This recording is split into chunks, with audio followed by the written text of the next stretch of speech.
ननद को नौकरी नहीं करने दूंगी।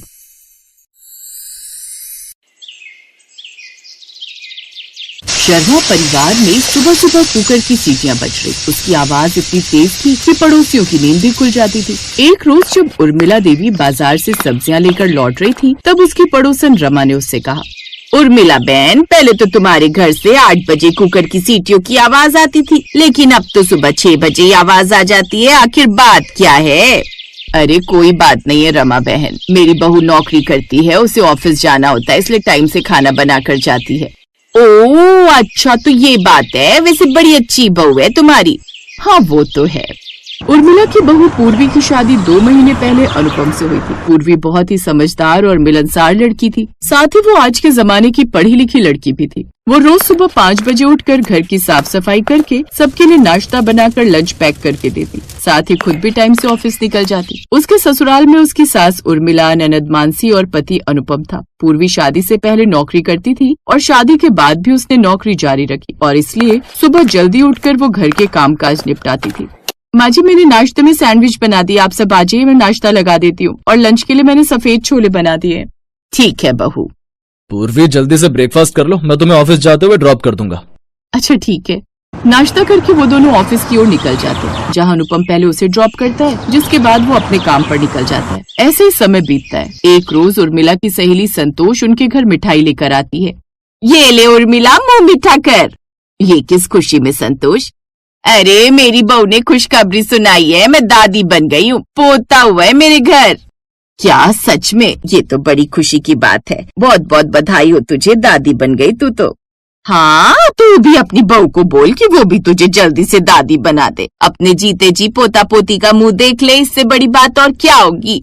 लड्डू का डब्बा देकर संतोष वहाँ से चली जाती है, लेकिन अब उर्मिला के मन में भी बच्चे के लिए प्यार उमड़ आता है। और शाम को जब सब खाने पर बैठे हुए होते हैं। अरे मानसी, ये क्या, तूने सब्जी टेबल पर गिरा दी? तू भी ना किसी बच्चे से कम नहीं है। क्या भैया, जब देखो मुझे बच्ची बच्ची कहते रहते हो। अब इतनी भी छोटी नहीं हूँ मैं, कॉलेज कंप्लीट कर लिया मैंने। अब देखना जल्दी नौकरी भी लग जाएगी। जब लगेगी तब लगेगी, अभी तो तू हमारे लिए बच्ची है ना। माँ देखो ना भैया को, मुझे चिढ़ा रहे हैं। अब बस भी कर अनुपम, और अब तुम दोनों इस घर को एक नन्हा मुन्ना बच्चा दे दो, ताकि फिर ये सबसे छोटी ना रहे। हाँ ये ठीक रहेगा। अरे क्या ठीक रहेगा, अभी कुछ महीने पहले ही तो हमारी शादी हुई है माँ।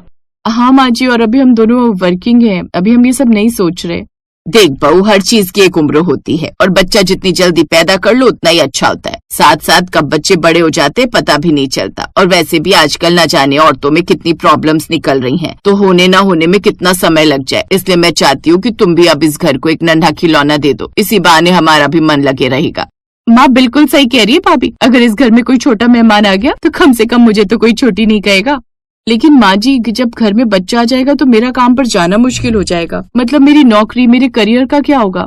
अरे कुछ नहीं होगा बहू, सब ठीक हो जाएगा। मैं हूँ ना, मैं देख लिया करूंगी, इसी बहाने मेरा दिल भी लग जाएगा।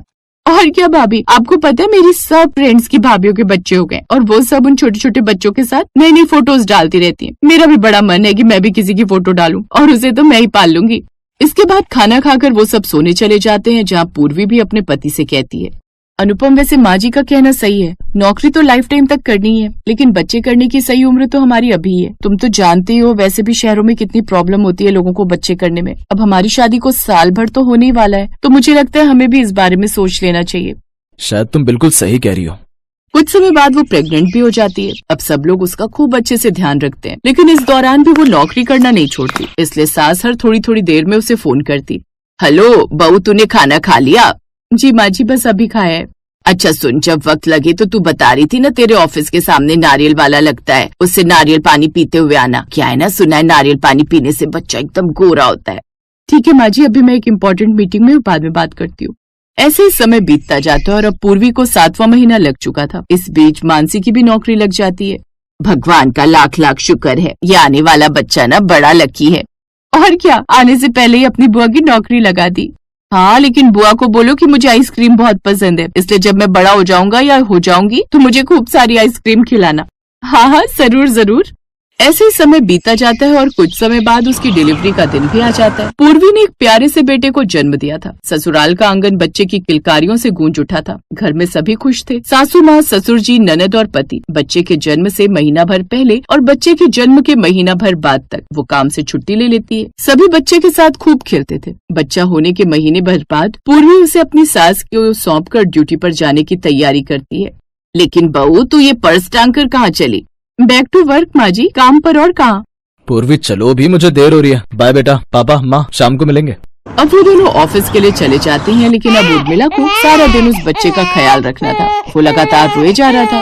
हाँ, आ गया, ये ले दूध पी ले बेटा। उर्मिला लोरी गाकर उसे बोतल से दूध पिलाने लगती है। कुछ देर बाद वो फिर रोने लगता है। अब क्या हो गया? लगता है इसने पूरा बिस्तर गीला कर दिया। और अब 4 दिन में ही उर्मिला ने हाथ खड़े कर दिए। नहीं, इतने छोटे बच्चे को पालना बड़ा मुश्किल है। बहू को बोलती हूँ कि अब नौकरी छोड़ दे। पूर्वी, अब तो भगवान ने बेटा दिया है, नौकरी की क्या जरूरत? औरत की सबसे बड़ी नौकरी तो यही होती है कि वो अपने बच्चे को सही संस्कार दे। इसलिए तू अब नौकरी छोड़ और अपना बच्चा संभाल।